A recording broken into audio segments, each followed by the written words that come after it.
વિરાજમાન ભૂદેવ વૃંદ, આ દિવ્ય ઉત્સવની અંદર નિમિત્ત બનેલા બધા જ મનોરથી પરિવાર,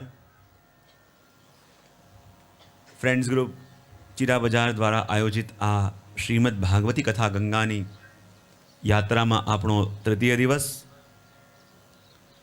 કાલે આપણે શ્રવણ કર્યું, પરીક્ષિતના માથે કલિકાલ સવાર થયો, ગયો વનમાં શિકાર કરવા માટે. શિકાર કરવા તો ગયા, પણ ઋષિનો અપરાધ કરી બેઠા. શ્રાપ મળ્યો કે આથી 7વે દિવસે જીવિત તક્ષક આવી તમને દંશ આપશે અને એના ડંખથી તમારી મૃત્યુ થશે. રાજા પાછા આવ્યા પોતાના મહેલમાં. ત્યાં જ એક શિષ્ય આવીને સમાચાર આપ્યા કે રાજા, તમારી પાસે હવે માત્ર 7 દિવસ છે અને 7મે દિવસે તક્ષકના દંશથી તમારી મૃત્યુ થશે. અને એ જ વખતે માનો રાજાએ ઘોષણા કરી દીધી કે આખા રાજ્યની અંદર આજે ઉત્સવ બનાવવામાં આવે. પોતાની રાણી પાસે ગયા. રાણી કહે કે આપે આદેશ કર્યો કે આજે આખા રાજ્યની અંદર ઉત્સવ મનાવવામાં આવે, એવું તે આજે શું છે?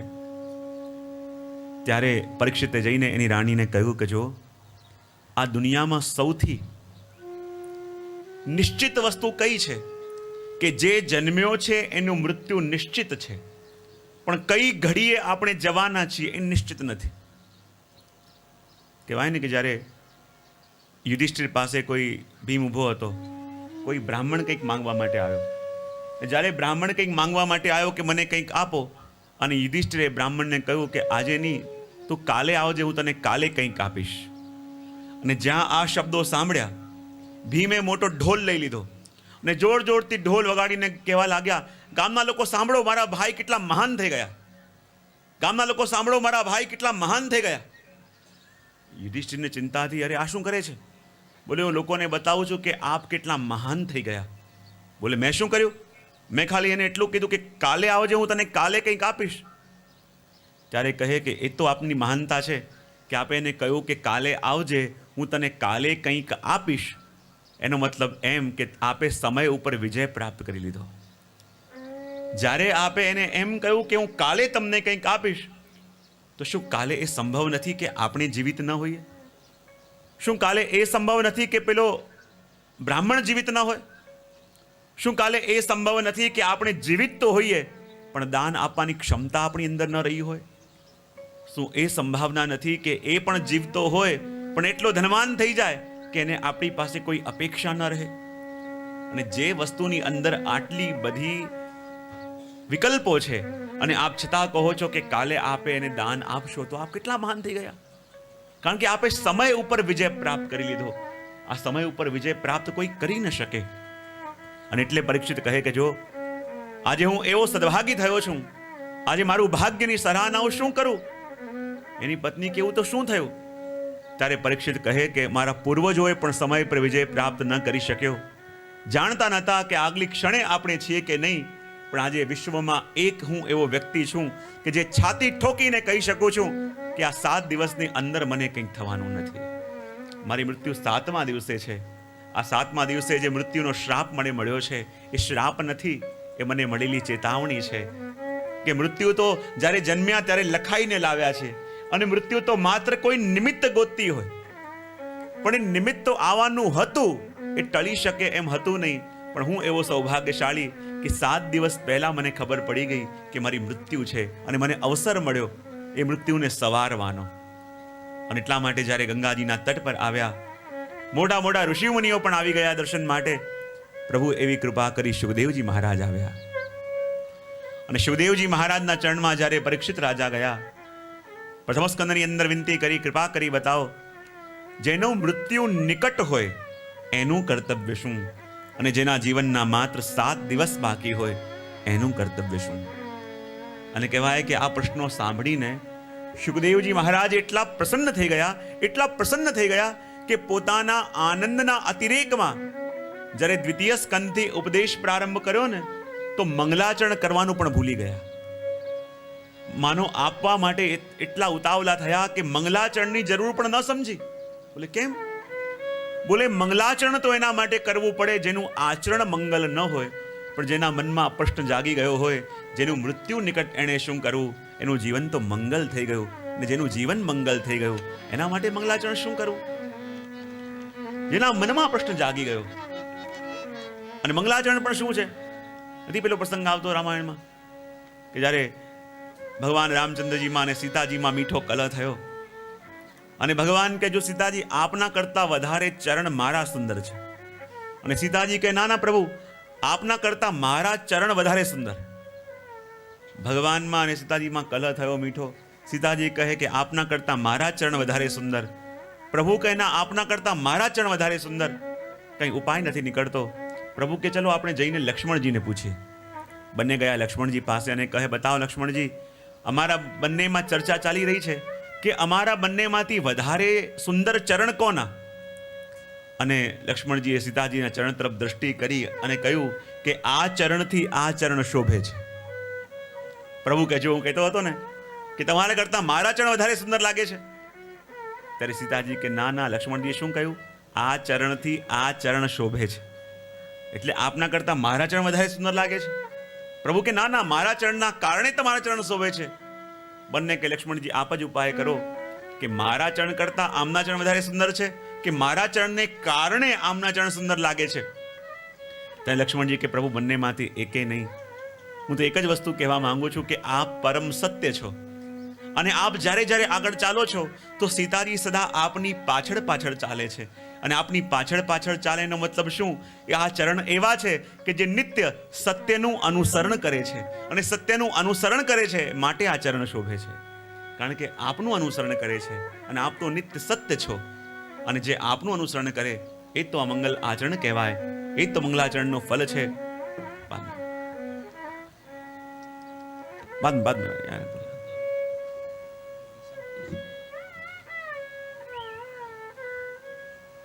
બોલે કૃષ્ણ કનૈયા. એ જ આ મંગલાચરણનું ફલ છે. અને એટલા માટે જ્યાં શિવદેવજી મહારાજે પરીક્ષિતની વાત સાંભળી,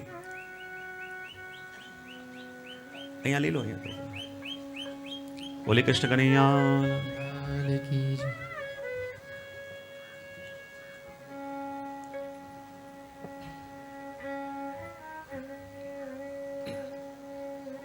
બોલી ભાગવત ભગવાન કી જય. શ્રી કૃષ્ણ કનૈયા લાલ કી જય. અને જ્યાં શિવદેવજી મહારાજે પરીક્ષિતનો પ્રશ્ન સાંભળ્યો, દ્વિતીય સ્કંદ સાધન લીલા જ્ઞાન લીલા, એમાં ઉપદેશ પ્રારંભ કર્યો. અને ઉપદેશ પ્રારંભ કરતા મંગલાચરણ કરવાનું પણ ભૂલ્યા. અને જ્યારે ગુરુને પણ લાગે ને કે સામે પાત્ર બેઠું છે તો એને પણ લાગે આજે આપવામાં કોઈ કમી રાખવી નથી. અને માણસ જેવા પ્રશ્ન પૂછે એને આધારે એની કક્ષાનો ખ્યાલ આવે. અને એટલા માટે જ્યારે પરીક્ષિતે પ્રશ્ન પૂછ્યા, શિવદેવજી મહારાજ પ્રસન્ન થયા કે આ પ્રશ્નો માત્ર તમારા નહીં, આ જીવ માત્રના પ્રશ્નો છે.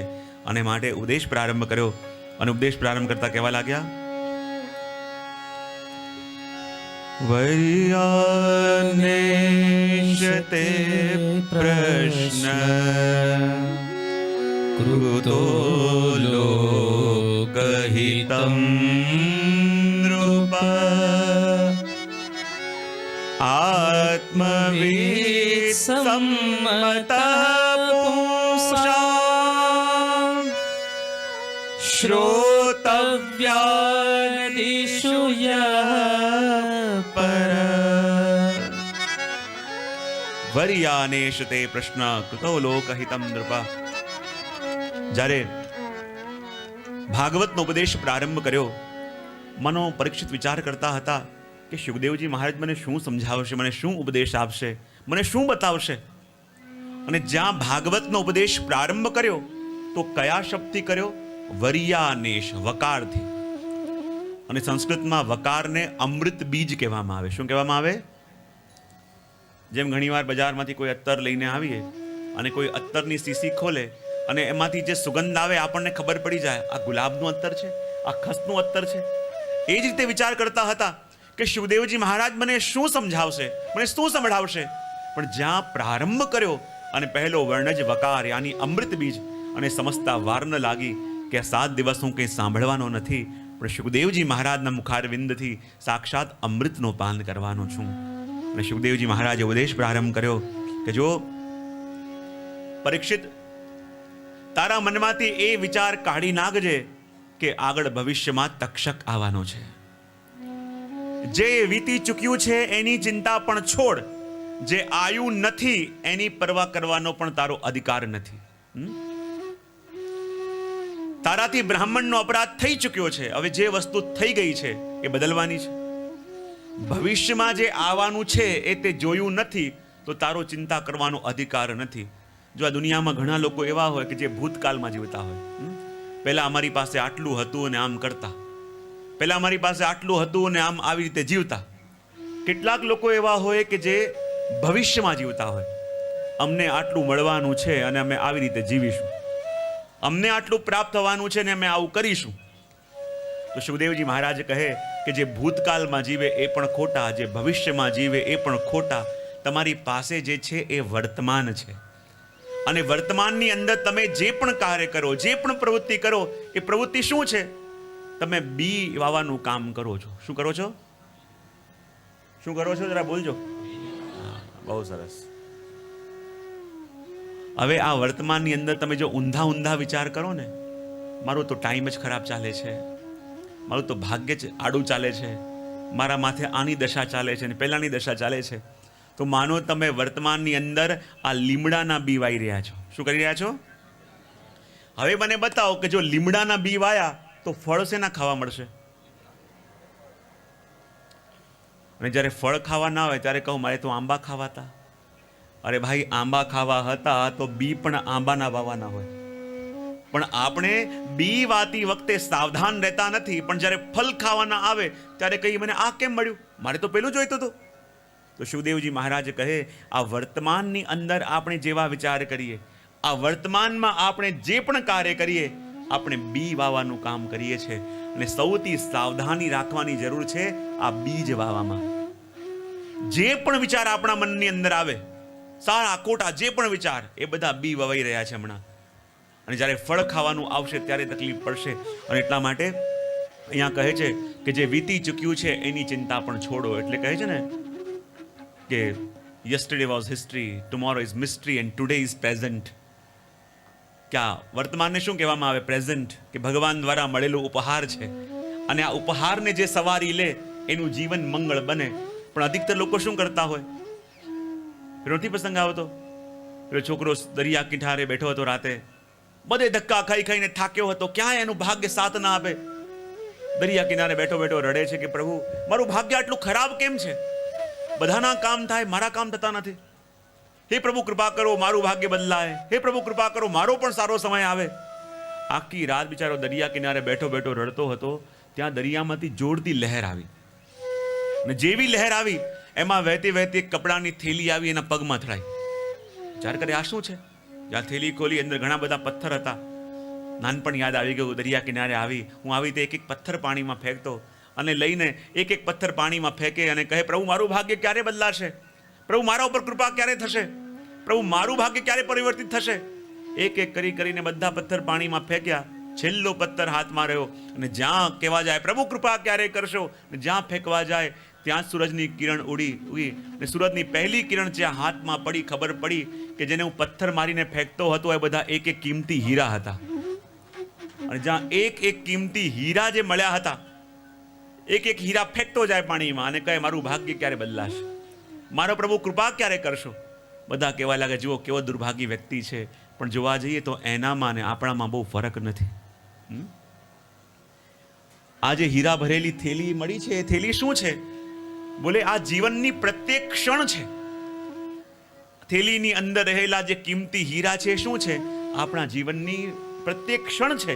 પણ જીવનની પ્રત્યેક ક્ષણને આપણે કાંકરા પથરા માનીને આ ભવસાગરમાં ફેંકતા રહ્યા. પણ જ્યારે છેલ્લો સાંસ રહે, છેલ્લી ક્ષણ રહે, ત્યારે આપણને લાગે કે આ જીવન તો મળ્યું, પણ જીવન એમને એમ વેડફી. બહુ સુંદર. અને એટલા માટે સુખદેવજી મહારાજ કહે કે જો આ જીવન તો દરેકને મળ્યું છે, પણ જીવન સાર્થક થયું કોનું કહેવાય? કે જેના જીવનની અંદર આ 3 હ આવ્યા છે. કેટલા હ? જીવન જીવે છે પણ જીવન સાર્થક થયેલું કોને કહેવાય? જેના જીવનમાં 3 હ આવે એ જ જીવન જીવી શકે. સૌથી પહેલો હ એટલે કે કોઈની હૂંફ જીવનમાં હોય. માણસ ક્યાંથી પણ હારેલો આવ્યો હોય, ક્યાંથી પણ બધું સમાપ્ત કરીને આવ્યો હોય, પણ કોઈની હૂંફ મળે ને તો માણસ પાછો બેઠો થાય. માણસને પહેલો હ એટલે હૂંફની જરૂર. બીજો હ એટલે હરીફ. હરીફ એટલે કોમ્પિટિટર, એની પણ એટલી જરૂર છે. જો કોમ્પિટિટર જીવનમાં ન હોય તો માણસ ક્યારે પણ સફળ ન થાય, એની બેસ્ટ વસ્તુ આપી ન શકે. પહેલું હૂંફ, બીજું હરીફ અને ત્રીજું હરી. આ 3 હોય તો જીવન સાર્થક થાય. હૂંફ પણ હોય, હરીફ પણ હોય, પણ જો હરી ન હોય તો આ જીવન ક્યારે સાર્થક ન થાય. કારણ કે આખું જીવન આપણું 2 જ હ માં ચાલ્યું જાય છે. એક તો હરી અને અવરી. આખી દુનિયામાં જુઓ તો લોકો હરીમાં હોય, ઉતાવળમાં હોય, અને વરીમાં હોય, ટેન્શનમાં હોય. તો હરી અને વરીમાં જીવનાર લોકોને જ્યારે સાચા હરી મળે ને ત્યારે એની હરી અને વરી બંને દૂર થાય. તો આ 3 હ જીવનમાં અપનાવવા અને 2 હ એનાથી હંમેશા બચવું. કેટલા હથી બચવું? આ 2 હ થી હંમેશા બચવું. પહેલો હ કોઈના હકનું નહીં લેવું. જેના ઉપર કોઈનો હક હોય એ કોઈના હકની વસ્તુ નહીં લેવી. અને બીજો હ કોઈની હાય નહીં લેવી. માણસ ક્યાં કોઈના આશીર્વાદ ન મેળવી શકો વાંધો નહીં, પણ કોઈની પણ આંતરડી દુખાવીને કોઈની હાય નહીં લેવી. આ હાય એવી વસ્તુ છે કે ઉપર ચડેલો માણસ નીચે પડે, અને કોઈના આશીર્વાદ એવા છે કે નીચે ઉભેલો માણસ પણ ઉપર સફળતાની શિખર પર ચડી જાય. બીજું કંઈ ન મળી શકે વાંધો નહીં, પણ કોઈની હાય નહીં લેવી. આ જીવન શું છે? આ જીવન એક અવસર છે, જે અવસરને દરેક લોકો પોતપોતાની રીતે જીવવાનો પ્રયત્ન કરે છે.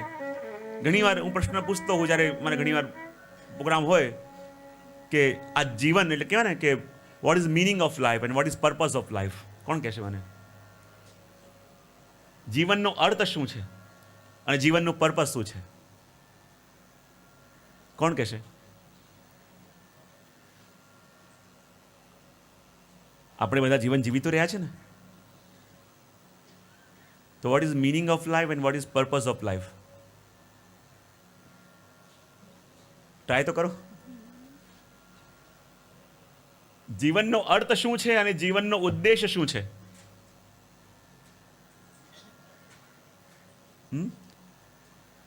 ચલો, લાઈફનો મીનિંગ શું છે તો કહો. પર્પઝ જવા દઈએ. કેમ સન્નાટો છવાઈ ગયો? ટ્રાય તો કરો. What is meaning of life? હા,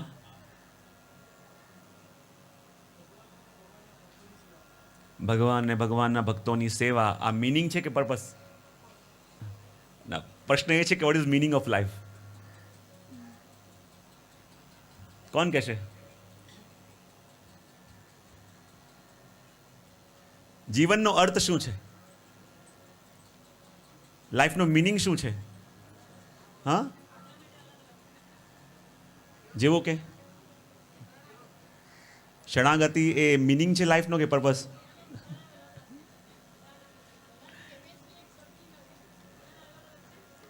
પણ લાઈફ તો લાઈફ છે ને. તો લાઈફનું ડેફિનેશન શું? લાઈફનું મીનિંગ શું?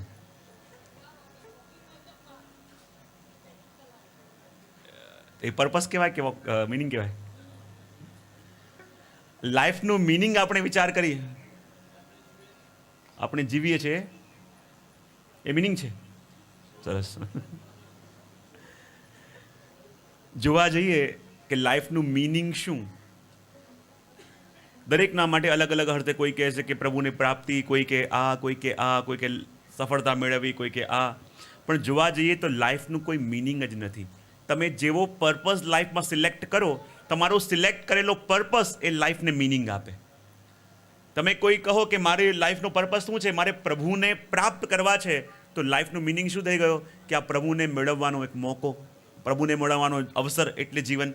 કોઈ કહે મારે બહુ સફળ થવું છે, તો એના માટે લાઈફનું મીનિંગ શું છે? એક ઓપોર્ચ્યુનિટી, કે જેને માટે એ કંઈક કરી શકે. કોઈને લાઈફમાં કોઈ પર્પઝ નથી, તો એના લાઈફનું મીનિંગ શું થઈ ગયું? કે લાઈફ ઇઝ અ બર્ડન. તો જેવો પર્પઝ આપણે સિલેક્ટ કરીએ એવો મીનિંગ આપણા લાઈફને મળે. એ રીતે આ જીવન આપણા બધાને મળ્યું તો છે, પણ આ જીવનનો અર્થ કેટલાને મળ્યો છે? ખાલી જીવન જીવી લેવું એ જીવન છે કે જીવન આપણે જીવી પણ રહ્યા છીએ સાચા અર્થમાં? મને મને પ્રસંગ બહુ પ્રિય લાગે છે કે કેટલાક સૂત્રો એમાં એટલા અદ્ભુત છે, એટલે કહી રહ્યો છું કે એક દેશમાં બહુ સફળ વ્યક્તિ થયો, બહુ સફળ વ્યક્તિ, અને એટલો સફળ વ્યક્તિ થયો કે એ રોડ ઉપર સૂતો હતો, પણ પોતાની મહેનતથી એ દેશનો સૌથી સર્વોચ્ચ મોટો વ્યક્તિ બન્યો. આર્થિક રીતે, યશમાં, કીર્તિમાં, દરેક રીતે આખું રાષ્ટ્ર એનું સન્માન કરે. હવે કહેવાય કે એ વ્યક્તિની જ્યારે મૃત્યુ થઈ અને એનો એકનો એક દીકરો એ જ્યારે બેઠો બેઠો રડતો હતો, અને ત્યાં જ વકીલ આવ્યા અને લોયરે આવીને એને વાત કરી કે જો તમારા પિતા મરતા પહેલા વિલ કરી ગયા છે, અને એમણે એવું લખ્યું છે એની અંદર કે એક તરફ મારી અરબો ખરબો રૂપિયાની સંપત્તિ, અને એટલી સંપત્તિ છે કે મારો દીકરો બેઠા બેઠા ખાશે તો પણ 71 પેઢી સુધી વાંધો નહીં આવે. કે એક તરફ મારી અરબો ખરબો રૂપિયાની સંપત્તિ છે, અને એક તરફ મારી નાનકડી ડાયરી છે, અને ડાયરી એવી છે કે જેની અંદર મેં 10-12 સૂત્રો એવા લખ્યા છે કે જે સૂત્રોનું પાલન મેં કર્યું અને એક જમીનમાં સૂતેલો માણસ આ દેશનો સૌથી મોટો માણસ બન્યો. અને તમારા પિતા કહી ગયા છે કે જે દિવસે આ દુનિયામાં હું ન હોઉં, આ ડાયરી મારા દીકરાને આપજો અને કહેજો કે એક તરફ તારા પિતાની ડાયરી છે અને એક તરફ આ કરોડો રૂપિયાની સંપત્તિ છે. બતા તારે બંનેમાંથી કઈ વસ્તુ લેવી છે? જો મારો દીકરો આ સંપત્તિ લેવા તૈયાર થાય તો આ ડાયરી લઈ જઈને દરિયામાં નાખી દેજો, અને જો આ ડાયરી લેવા તૈયાર થાય તો મારી બધી સંપત્તિ ક્યાંક ચેરિટીમાં આપી દેજો. છોકરો વિચાર કરે કે એક તરફ આટલા અરબો રૂપિયાની સંપત્તિ અને એક તરફ એક ડાયરી. જો ડાયરી લઉં છું પિતાની તો આ બધી સંપત્તિ ચેરિટીમાં જશે, અને સંપત્તિ લઉં છું તો આ ડાયરી જશે દરિયામાં. કરું શું? વિચાર કર્યો કે તમે જો આજ્ઞા આપો તો આ ડાયરી ખોલીને હું એના સૂત્રો વાંચી શકું. પેલો કે ભલે વાંચી શકો, અમને વાંધો નથી. અને કહેવાય કે ડાયરી જ્યારે એ છોકરાએ ખોલી, અંદર ખાલી 10-12 એટલા સિમ્પલ વાક્યો હતા, પણ એ વાક્યો એવા છે કે એની ઉપર આચરણ કરીને એ વ્યક્તિ સફળતાના પરમ શિખર ઉપર પહોંચ્યો. વસ્તુ સાંભળી આપણને લાગે આમાં એવું શું છે, પણ એટલી અસરકારક એ શબ્દો છે. જ્યારે છોકરાએ ડાયરી ખોલી અને એમાં લખ્યું હતું, જો દીકરા એક વસ્તુ યાદ રાખજે, તું ગમે ત્યાં ક્યાંક બહાર જાય અને તને જ્યારે સારા પુસ્તક દેખાય, ભલે તને લાગતું હોય કે તને વાંચવાનો ક્યારે ટાઈમ નહીં મળે, તો પણ એ પુસ્તક તું ઘરમાં લાવીને વસાવજે. ક્યારેક એવો દિવસ આવે કે તને માર્ગદર્શન આપનારું કોઈ ન હોય, તને રાહ ચીનારું કોઈ ન હોય, અને હોઈ શકે એ જ વખતે તું પુસ્તક ખોલે અને અંદર તારા મનના પ્રશ્નનો ઉત્તર આપેલો હોય. એ કહે, જો બેટા આ જીવનમાં ક્યારે પણ કોઈનાથી આશા છોડતો નહીં, ક્યારે પણ ચમત્કાર થઈ શકે. જો બેટા જીવનમાં ઉત્તમતાનો આગ્રહ રાખજે, પણ જોડે એની કિંમત ચૂકવવાની તૈયારી પણ રાખજે. છોકરો કહે મારે સારામાં સારા માર્ક લેવા છે, પણ કોઈ પણ વસ્તુમાં કોમ્પ્રોમાઇઝ કરવા તૈયાર ન થાય તો પછી એને આવી ન શકે. જો બેટા આ વસ્તુ તને બહુ નાની લાગે છે, પણ ધ્યાન રાખજે, દિવસનો જે સમય તું સૌથી વધારે જે જગ્યાએ બેસતો હોય, તારા આંખની સામે કોઈ એવી ચિત્ર કે એવી વસ્તુ રાખજે કે જે તને સતત પ્રેરણા આપતી રહે. આ વસ્તુ નાની લાગે છે, પણ તારા જીવનને બદલી નાખશે. જો બેટા કોઈ પણ કાર્ય ખાલી પૂરું કરવું છે એના માટે કામ ન કરતો, પણ એવી રીતે કરજે, પણ જેટલું કરે એટલું ઉત્તમ કરે કે લોકો કહે કે આ કામ આના જેવું કોઈ કરી ન શકે. જો બેટા રોજ રાતે તો સૂવે એનાથી પહેલા પોતાની જાતને પ્રશ્ન પૂછજે કે આજના દિવસમાં હું કઈ વસ્તુ નવી શીખ્યો. પોતાને વધારે ને વધારે બહેતર બનાવવાનો પ્રયત્ન કરતો રહેજે. એ કહેજો બેટા જીવનની અંદર તને જ્યારે જીત મળશે, ક્યારેક હાર પણ મળશે, પણ એક વસ્તુ યાદ રાખજે કે જીવનમાં જ્યારે જીત મળે તો બહુ છકી ના જતો, કારણ કે હાર મળશે ને તો હાર બહુ કડવી લાગશે. માટે જીત મળે ત્યારે બહુ ઉત્સાહમાં ના આવી જતો, કારણ કે જીવનનો એક પાસો છે, જીત છે તો હાર પણ છે, અને જીતમાં તું બહુ છકી ગયો તો હારને તું સહન નહીં કરી શકે, એને પણ સ્વીકારજે. 9મી વસ્તુ કહી, જો બેટા ધ્યાન રાખજે, તારા પરિવારના લોકોને, તારા ઘરના બધા સદસ્યોને તારા શબ્દો દ્વારા વારે તું જતાવતો રહેજે કે તને એમની ફિકર છે. તારા ઘરના લોકોને વારે તું કહેતો રહેજે કે તું એમને સ્નેહ કરે છે. ઘણી વાર શું થાય, કોઈએ કોઈ ખોટું કર્યું હોય તો આપણે કહેતા સંકોચ ન કરીએ, પણ કોઈ ઘરના લોકો કંઈક સારું કામ કરે તો કહેતા આપણને સંકોચ થાય. બોલે એમાં કહેવાનું શું છે?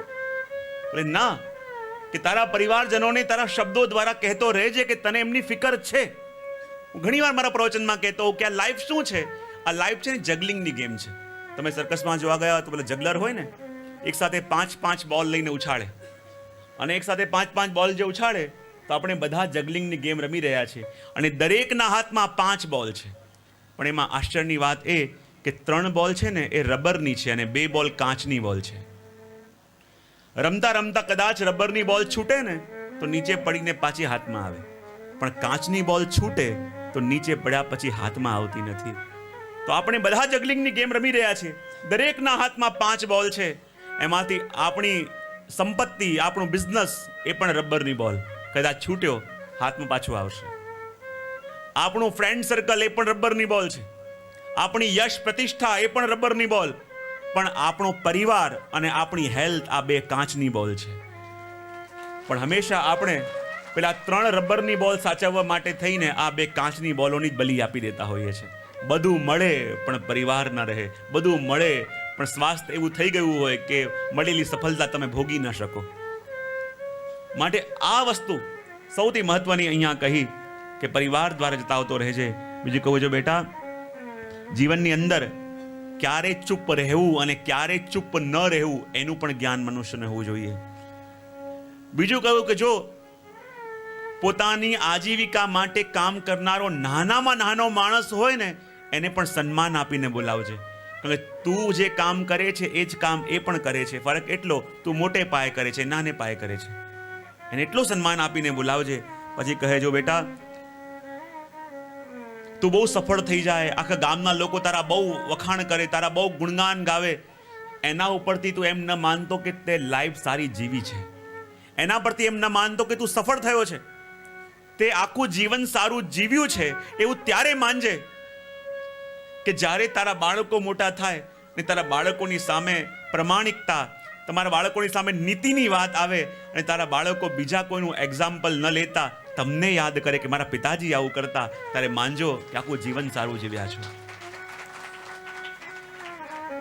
અને આગળ કહે જો બેટા, આ જીવનની અંદર બધું ચાલતું રહેવાનું, પણ એક વસ્તુ યાદ રાખજે કે આ જીવનમાં જે ગાંઠો ખોલી શકાતી હોય એ ગાંઠોને બાંધેલી રહેવા દેતા નહીં.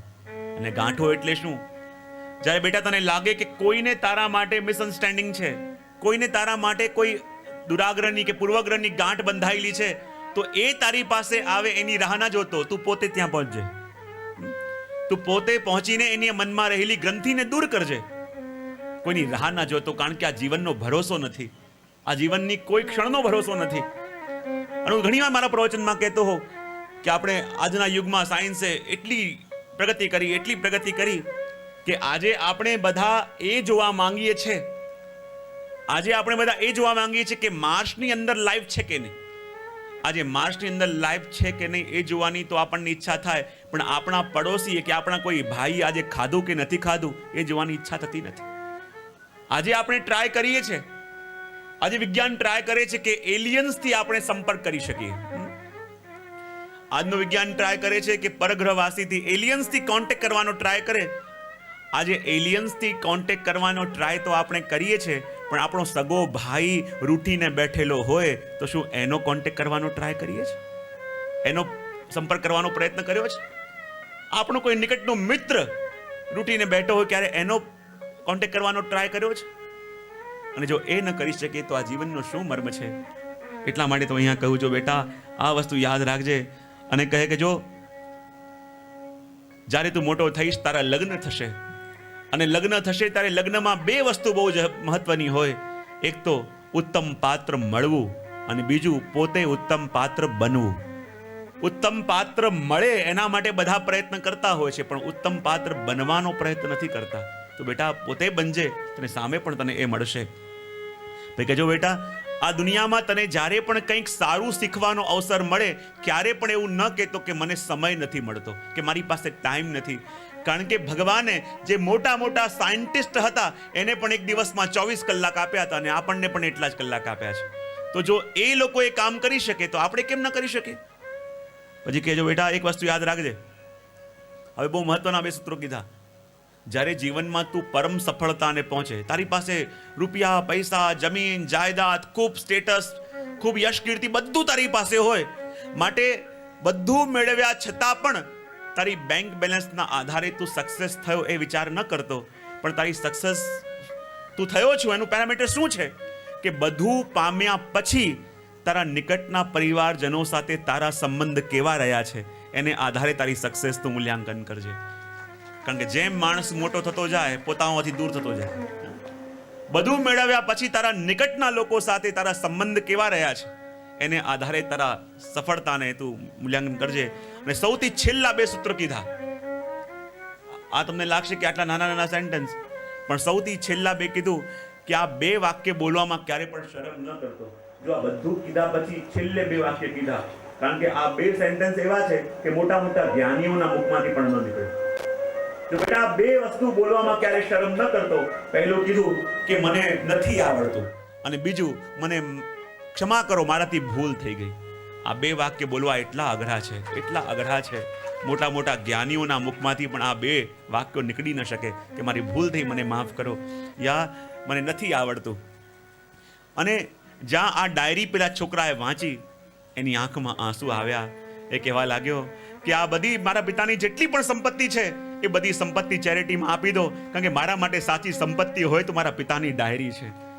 મારા પિતા જે સૂત્રોને જીવનમાં અપનાવી ક્યાંના ક્યાં પહોંચ્યા, આમાંનું એક સૂત્ર પણ હું જીવનમાં અપનાવીશ તો મારું જીવન પણ પરિવર્તિત થઈ જશે.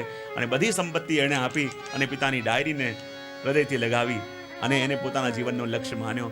અને એટલા માટે તો અહીંયા સુખદેવજી કહે કે આ જીવન તો આપણને બધાને મળ્યું છે, પણ આ જીવનનો સફળતા શું છે? આ જીવનનું મૂલ્યાંકન શું? જો જ્યારે જ્યારે પણ દ્વિતીય સ્કંદની કથા હું કહેતો હોઉં ત્યારે ખાસ વસ્તુ કહું.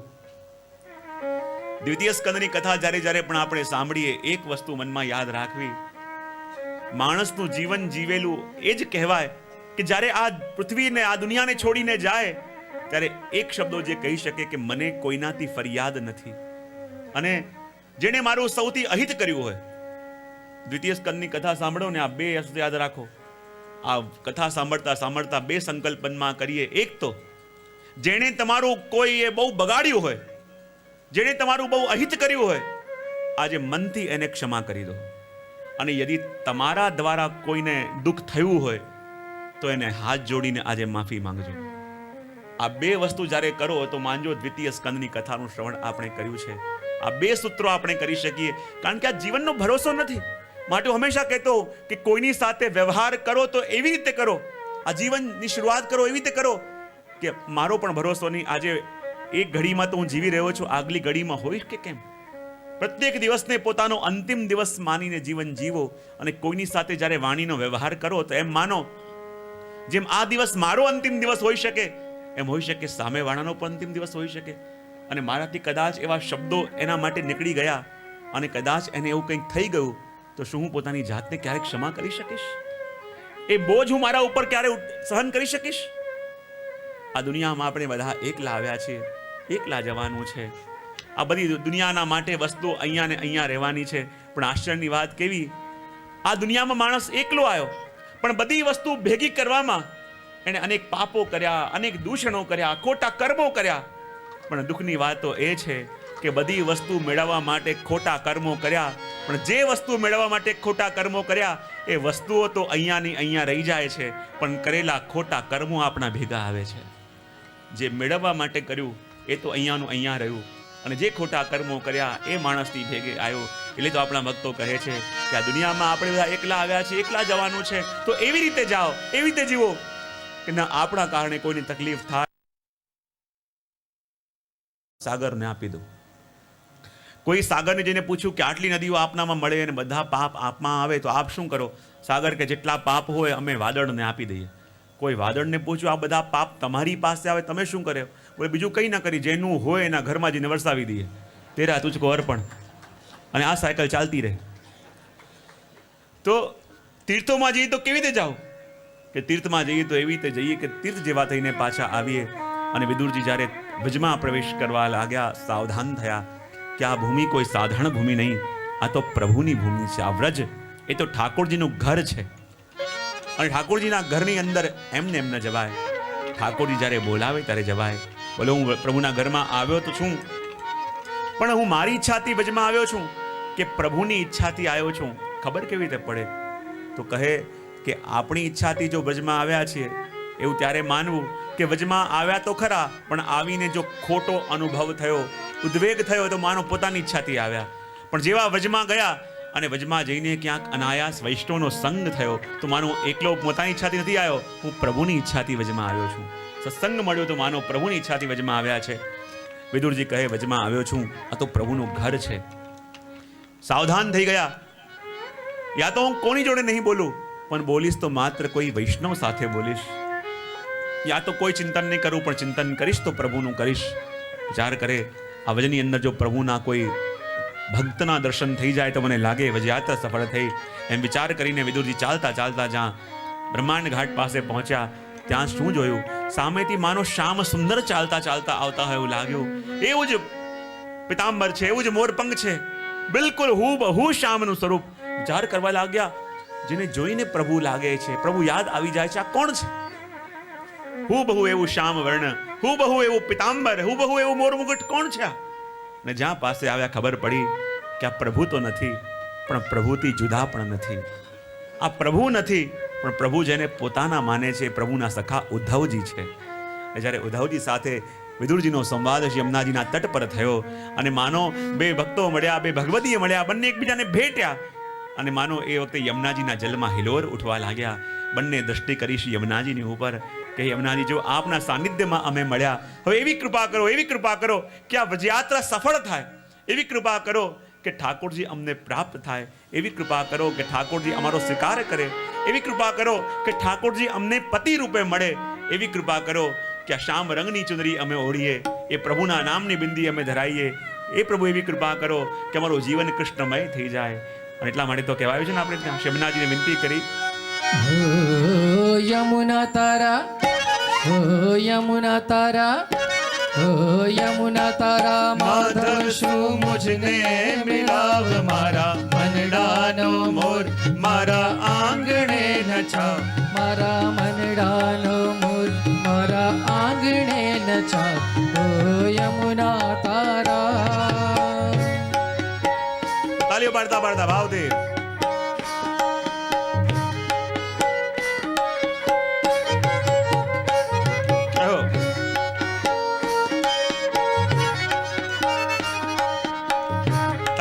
એક સાથે.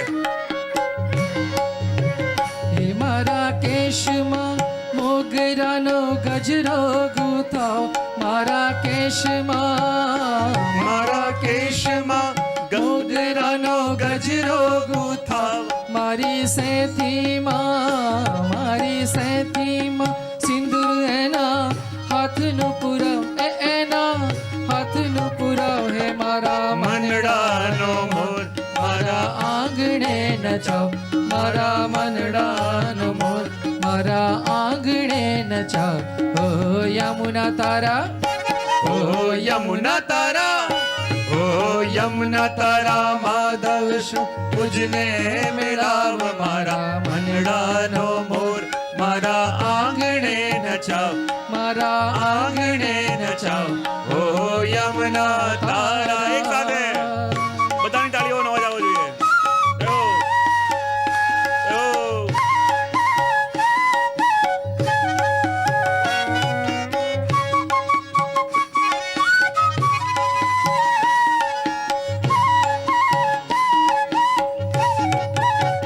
હે મને કાળા તે રંગની કંચુકી પહેરાવ, મને કાળા તે, મને કાળા તે રંગની કંચુકી પહેરાવ, મારા કંઠે, મારા કંઠે કંઠુલો એના રંગનો જડાવ, એના રંગનો જડાવ, રે મારા મનડાનો મોર મારા આંગણે નચાવ, મારા મનડાનો મોર મારા આંગણે નચાવ, ઓ યમુના તારા, ઓ યમુના તારા, ઓ યમુના તારા માધવ શું મુझને મેળાવ, મારા મનડાનો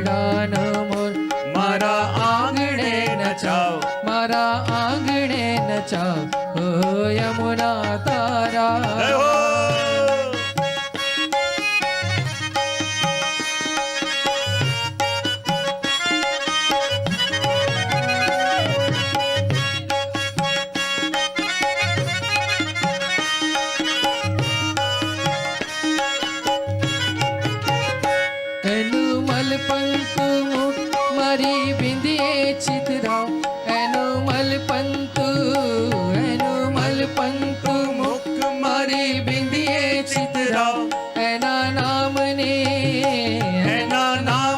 છાપેલી મને ઓઢણી ઓઢાવ હે મને ઓઢણી ઓઢાવ રે મારા મનડાનો મોર મારા આંગણે નચાવ મારા મનડાનો મોર મારા આંગણે નચાવ ઓહો યમુના તારા ઓહો યમુના તારા ઓહો યમુના તારા માધવ શું મુझने મિલાવ મારા મનડાનો મોર મારા આંગણે નચાવ મારા આંગણે નચાવ ઓહો યમુના તારા જય હો એક સાથે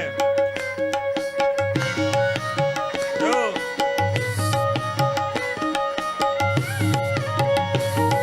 એક સાથે તાળીઓ.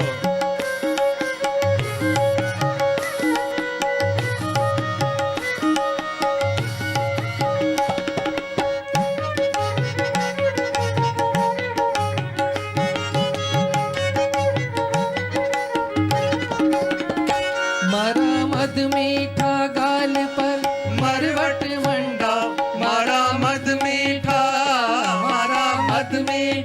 ગાલ પર મરવટ મંડાવ મારી નાસિકામાં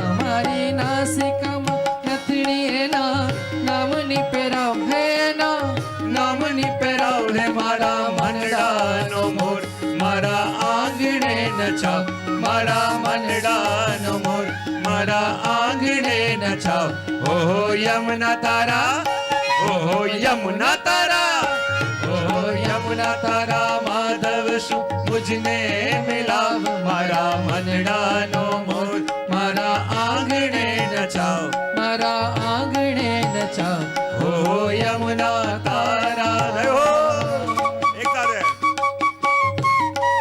જય હો.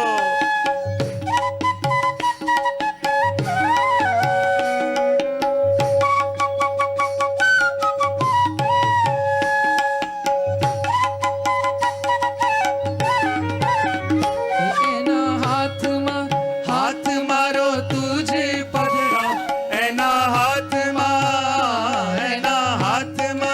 હાથ મારો તુજ પધરાવ તારા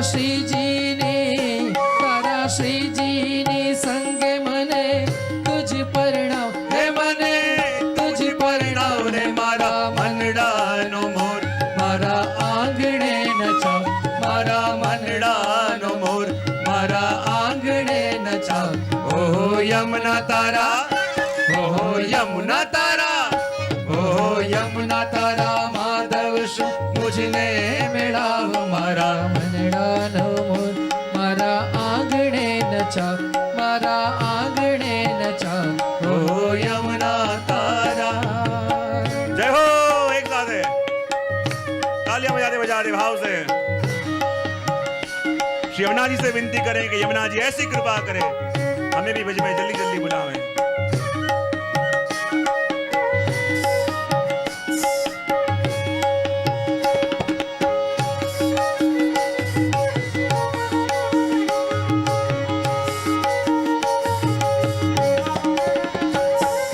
શ્રાવણી ને શ્રાવણ ના જળથી બીજા તું તો શ્રાવણી ને શ્રાવણ ના જળથી બીજા મને વન રાવણ કુંજના કૃષ્ણ સુમિલા હે મને કૃષ્ણ સુમિલા હે મારા મનડાનો મોર મારા આંગણે નચાવ મારા મનડાનો મોર મારા આંગણે નચાવ ઓ યમુના તારા ઓ યમુના તારા ઓ યમુના તારા માધવ શું મુझने મિલાવ મારા મનડાનો મોર મારા આંગણે નચાવ મારા આંગણે નચાવ ઓ યમુના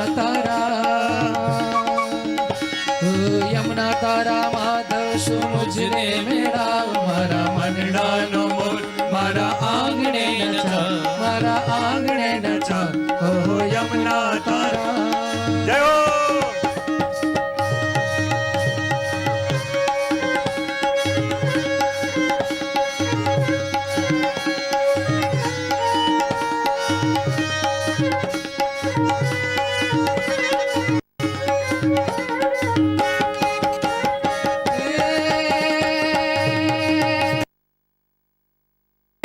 શ્રી યમુને મહારાણી શ્રી યમુને યમુને મહારાણી જય શ્રી યમુને મહારાણી કૃષ્ણ પ્રિયા પટરાણી શ્રી યમુને યમુને યમુને મહારાણી યમુને યમુને મહારાણી ચતુર્થ પ્રિયા પટરાણી શ્રી યમુને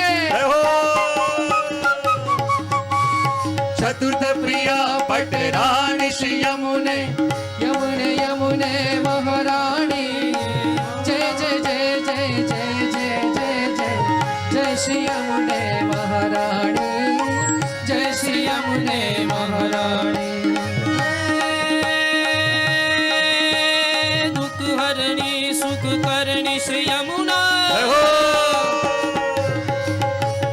દુઃખ હરણી સુખ કરણી શ્રી યમુનાજી જય શ્રી યમુને મહારાણી મહારાણી પરમ પુનીત કૃપા કરનારી જય શ્રી યમુને મહારાણી જય શ્રી યમુને મહારાણી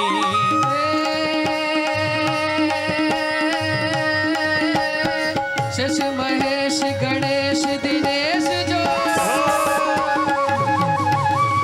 શશ મહેશ ગણેશ દિનેશ જો હાથ જોડ કર વિનતી કરે તો પારન પાવત શ્રી યમુને જય જય જય જયકાર કરે જય જય જય જયકાર કરે જય જય જય જયકાર કરે જય જય જય જયકાર કરે જય જય જય જયકાર કરે શ્યામ સુંદર શ્રી યમુને મહારાણી જી કી જય બધા પોતાનું સ્થાન ગ્રહણ કરી લે.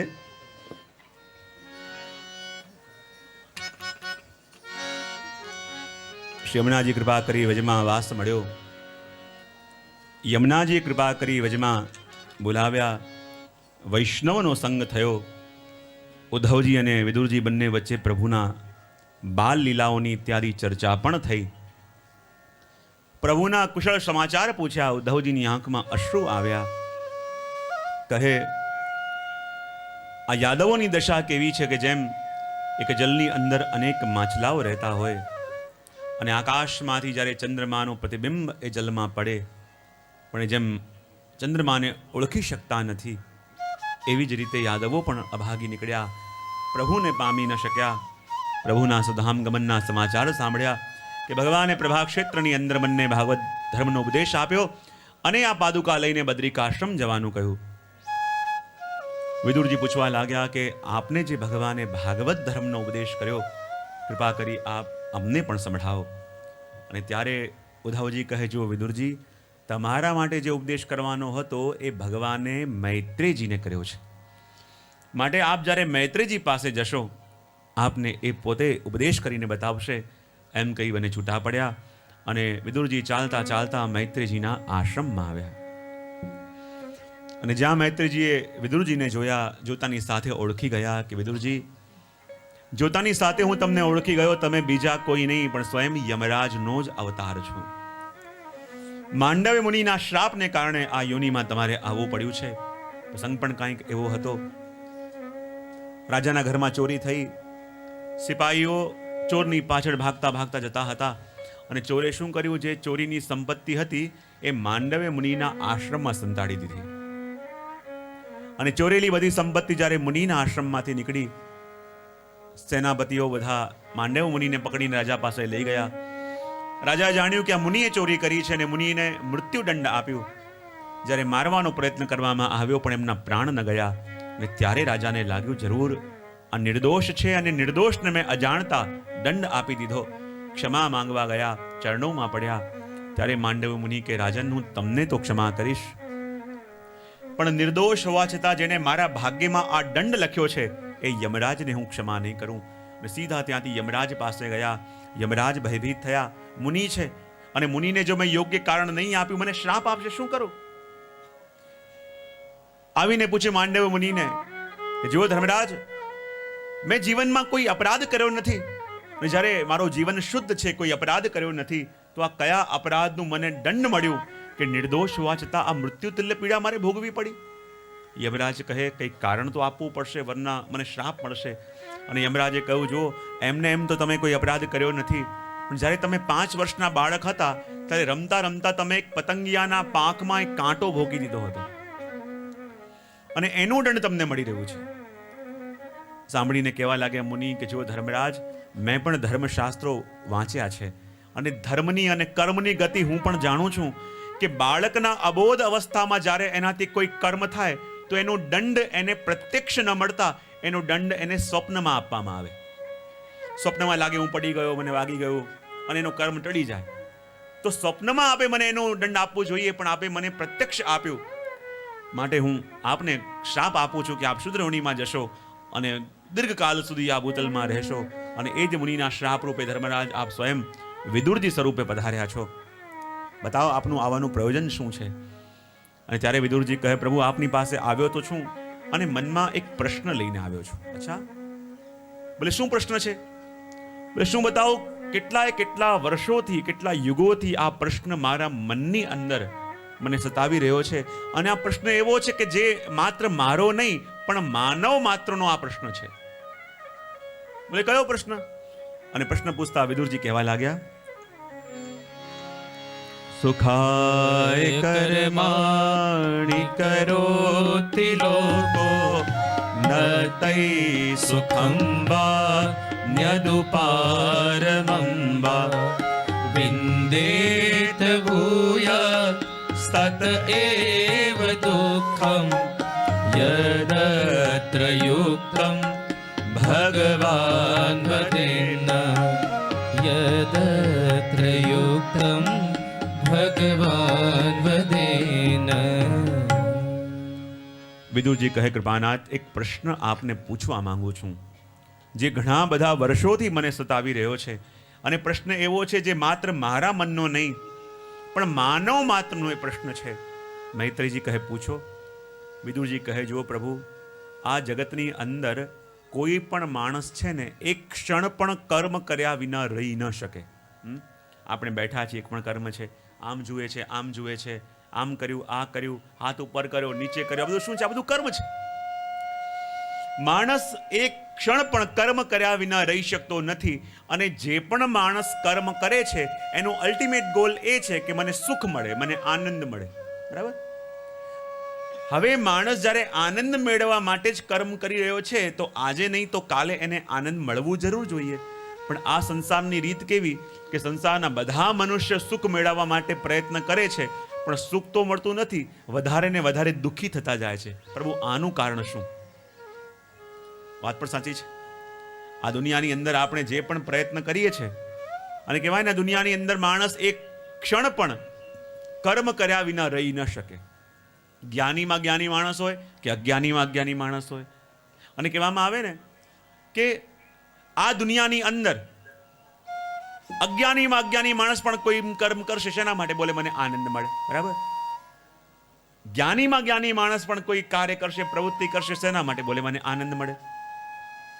અને જોઈએ કે આ દુનિયાની અંદર કુલ 7 અબજ લોકો છે. કેટલા લોકો છે? હા, પણ આશ્ચર્યની વસ્તુ એ છે કોઈની કોઈ પણ વસ્તુ કોઈનાથી કોમન નથી.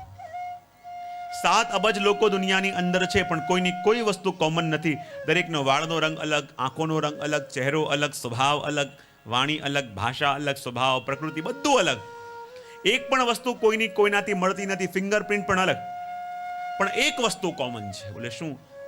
બધા વ્યક્તિ આનંદ ચાહે. જો અહીંયા આટલા બધા લોકો છે, હું દરેકને પહેલો ક્વેશ્ચન પૂછું કે તમે બધા શું ચાહો છો તો દરેકનો આન્સર અલગ અલગ હશે.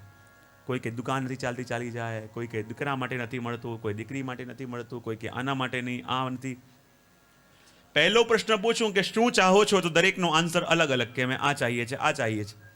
અને બીજો પ્રશ્ન પૂછું કે આ જે તમે ચાહો છો શા માટે ચાહો છો તો દરેકનો પ્રશ્ન એક હશે કે જો આ થઈ જાય તો અમને સુખ મળે, આ થઈ જાય તો અમને આનંદ મળે, આ થઈ જાય તો અમને ચેન મળે. બરાબર? તો દરેક વ્યક્તિનો અલ્ટિમેટ ગોલ શું થયો? હા, ચાહે દરેકના પર્પસ અલગ અલગ હોય, ચાહે દરેકના સાધન અલગ અલગ હોય, પણ જવું છે ક્યાં? બોલે આનંદની પ્રાપ્તિ માટે. મેળવવું છે શું? બોલે સુખ.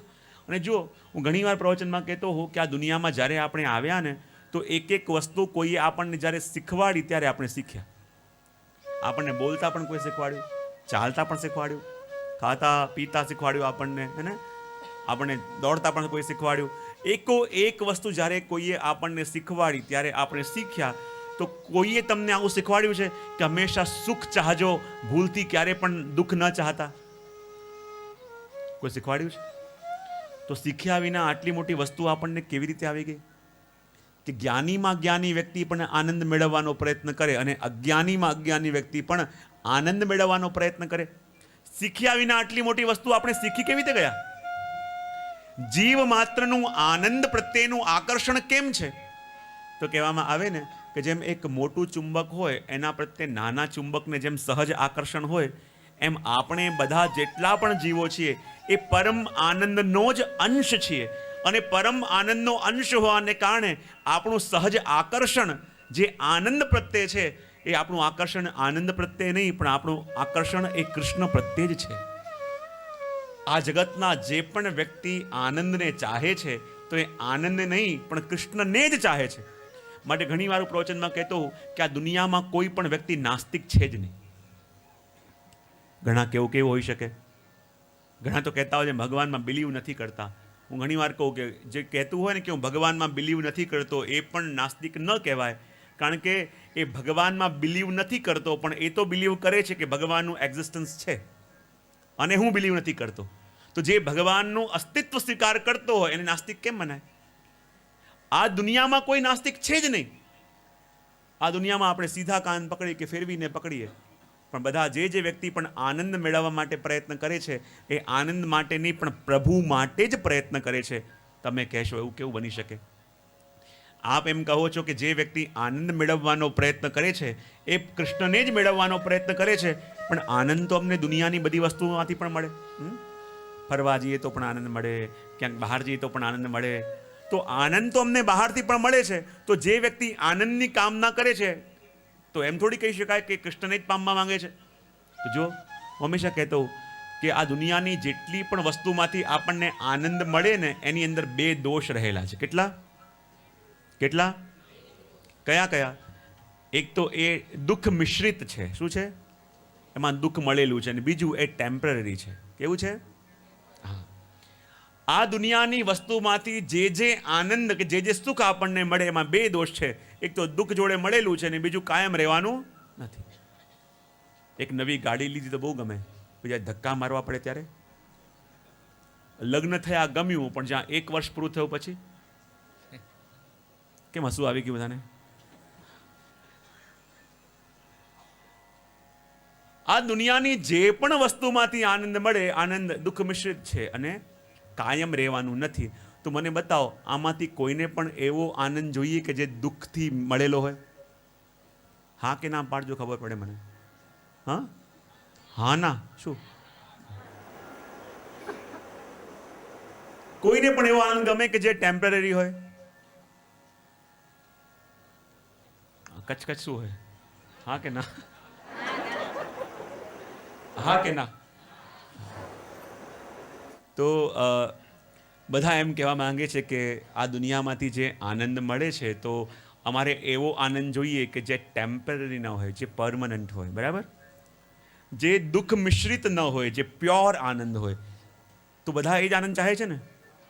કોઈને પણ દુઃખ મિશ્રિત ગમે? કોઈને પણ ટેમ્પરરી ગમે? એનો મતલબ સંસારના પ્રાણી માત્ર એવો આનંદ ચાહે છે કે અખંડ છે અને પૂર્ણ છે. તો અખંડ અને પૂર્ણ આનંદ કોણ છે? તો કહે પૂર્ણ આનંદો હરિત અસ્માત કૃષ્ણ એવ ગતિર્મમ. એવો અખંડ અને પૂર્ણ આનંદ આ દુનિયામાં કોઈ હોય તો એ આપણા પ્રભુ છે. અને જીવ માત્ર કે જે એવો પ્યોર અને અખંડ આનંદ ચાહે છે એ બીજા કોઈને નહીં પણ કૃષ્ણને જ ચાહે છે. એટલે તો વિદુજી શું બતાવું, આ દુનિયાના બધા લોકો આનંદ મેળવવાનો પ્રયત્ન તો કરે છે, પણ એવી જગ્યાએ આનંદ મેળવવા જાય છે કે જ્યાં આનંદ છે જ નહીં. હવે જ્યાં આનંદ છે જ નહીં ત્યાં આનંદ મેળવવા જાય તો આનંદ મળે ને? હા કે ના તો પાડો. જેવી રીતે તમે શાકભાજીની દુકાનમાં જાઓ અને શાકભાજીની દુકાનમાં જઈને એમ કહો કે સારો હીરાનો સેટ બતાવજો ને, આપશે? મુંબઈની મને ખબર નથી, ચીરા બજારની. આપશે? કેમ નહીં આપે? હા, બહુ સુંદર. એની પાસે હોય નહીં તો આપે ક્યાંથી? તો એ જ રીતે આ દુનિયાની વસ્તુમાંથી, દુનિયાના પદાર્થોમાંથી જ્યારે આનંદ મેળવવાનો પ્રયત્ન આપણે કરીએ છીએ અને આનંદ મળતો નથી, તો એનો મતલબ શું થાય? એની પાસે હોય નહીં તો આપે ક્યાંથી? તો દુનિયાની એવી વસ્તુમાંથી આનંદ મેળવવાનો પ્રયત્ન કરીએ છીએ કે જ્યાં આનંદ છે નહીં, તો આપણને મળશે ક્યાંથી? અને જ્યાં આનંદ છે ત્યાં જતા નથી, અને માટે એ આનંદનો અનુભવ આપણે કરી શકતા બધાને ખબર છે. તો પણ જો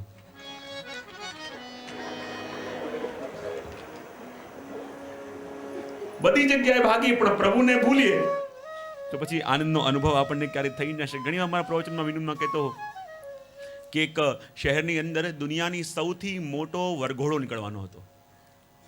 દુનિયાનો સૌથી મોટો વરઘોડો, અને ગિનીસ રેકોર્ડ થવાનું હતું. અને કેટલા લોકો મીડિયા, દુનિયાભરના મીડિયા ચેનલવાળા આવી ગયા હતા, લાઈવ ટેલિકાસ્ટ, કે આ દુનિયાનો સૌથી મોટો વરઘોડો નીકળવાનો છે.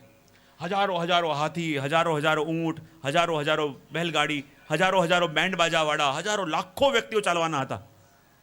દુનિયાનો સૌથી મોટો વરઘોડો નીકળવાનો હતો. અને આની વ્યવસ્થા કરવા માટે કેટલી મોટી ઇવેન્ટ્સ કંપનીઓ આવી ગઈ હતી કે પહેલાં હાથી રહેશે, પછી બેન્ડ બાજા, પછી ઘોડા, પછી ઊંટ. અને જે દિવસે આ વરઘોડો નીકળવાનો હતો, દુનિયાભરનું મીડિયા કવરેજ કરવા આવી ગયું છે. અને જ્યાં વરઘોડો નીકળ્યો, હજારો હાથીઓ, હજારો ઘોડા, હજારો બેલગાડી, હજારો બેન્ડ બાજાવાળા. પણ ઉતાવળમાં બેન્ડ બાજા લઈને આ બારાત નીકળી તો ખરા, પણ ઉતાવળમાં વરરાજાને લઈ જવાનું ભૂલી ગયા. આટલી મોટી બારાત હતી, આગળવાળાને એમ પાછળ હશે, અને પાછળવાળાને એમ કે આગળ હશે. હવે આટલી મોટી બારાત જે વર્લ્ડ રેકોર્ડ કરવાની હતી, બરાત નાસ્તે ગાસ્તે જ્યારે કન્યા પક્ષના માંડવે પૂછી, તો કન્યા પક્ષને લોકોને એ જોવામાં ઇન્ટરેસ્ટ હશે કેટલા હાથી લઈને આવ્યા છે, એમને જોવામાં ઇન્ટરેસ્ટ હશે કેટલા ઘોડા લઈને આવ્યા છે, કેટલા બેન્ડ બાજાવાળા લઈને આવ્યા છે, કેટલા લોકોને ચલાવીને લઈને આવ્યા છે. એ તો ઊંચા થઈને જુએ અમારા વરરાજા ક્યાં. અને જ્યાં વરરાજા ન દેખાયા તો આખી જાનને ખાલી હાથે પાછા જવું પડ્યું. એમાં દુનિયાની બધી વસ્તુ ભેગી કરી મોટી જાન જોડીએ, પણ આપણા શ્રીનાથજી બાવા રૂપી વરરાજાને ભૂલી જઈએ ને, તો આ આખી જાન ખાલી હાથે પાછી જાય. વર્ણન સંભળાવ્યું એટલા માટે દુનિયાના બધા લોકો સુખ મેળવવાનો પ્રયત્ન કરે, પણ જ્યાં છે ત્યાં જતા નથી. અને જે જગ્યાએ જાય છે ત્યાં સુખ છે નહીં, તો એ મળે કેવી રીતે? અને એટલા માટે આગળ પ્રશ્ન પૂછાય, કૃપા કરી બતાવો આ ભગવાન સૃષ્ટિનું સર્જન કેવી રીતે કરે છે? ભાગવતમાં અનેક વાર આ પ્રશ્ન આવે છે. એ જ રીતે પ્રશ્ન કયો ભગવાને બ્રહ્માજીને પ્રગટ કર્યા. બ્રહ્માજીએ અનેક પ્રકારની સૃષ્ટિઓ પ્રગટ કરી, સંતોષ ન થયો, અને ત્યારે નવો દેહ ધારણ કરી પોતાના દેહને 2 ભાગમાં વિભક્ત કર્યા. અને બ્રહ્માનું એક નામ છે ક, અને એણે દેહને વિભક્ત કર્યો, અને એમાંથી આપણું શરીર બન્યું, એટલે એને એક નામ પડ્યું કાયા. અને બ્રહ્માજીએ જ્યારે પોતાના દેહને 2 ભાગમાં વિભક્ત કર્યું, અને આ સૃષ્ટિનું સૌથી પહેલું મૈથુનિક સૃષ્ટિનું યુગલ એટલે મનુ અને શત્રુપાને પ્રગટ કર્યા. કોને? આ સૃષ્ટિના સૌથી પહેલા સ્ત્રી પુરુષ જેને કહી શકાય, મનુ અને શત્રુપા. અને મનુના વંશની અંદર બધા આવ્યા, માટે મનુષ્ય કહેવાયા. મનુ અને શત્રુપાને પ્રગટ કર્યા, અને આદેશ કર્યો કે તમે આ સૃષ્ટિના કાર્યનો વિસ્તાર આગળ વધારો, સૃષ્ટિનું કાર્ય આગળ વધારો.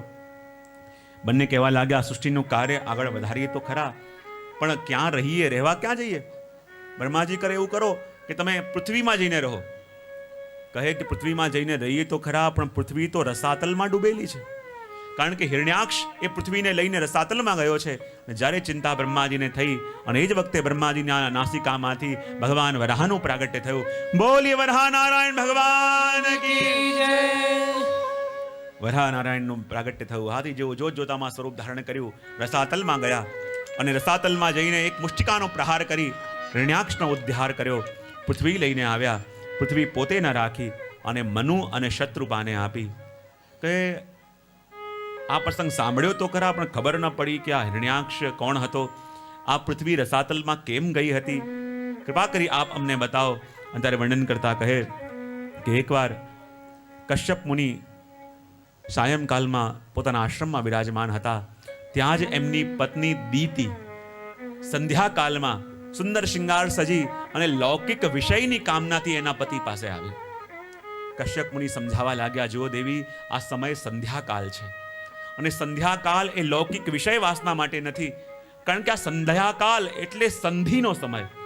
અને આ એવો સમય કહેવાય કે આ સંધ્યાકાલમાં સૂર્યની શક્તિ પણ ક્ષીણ થઈ જાય અને ચંદ્રમાની શક્તિ પણ ક્ષીણ થઈ જાય. સૂર્ય એટલે બુદ્ધિ, ચંદ્રમા એટલે મન, અને જે સમયમાં બુદ્ધિ અને મન કમજોર હોય એ સમય તો અધિક ભગવદ નામ લેવું જોઈએ, ભગવત સ્મરણ કરવું જોઈએ, લૌકિક વિષય ન કરાય.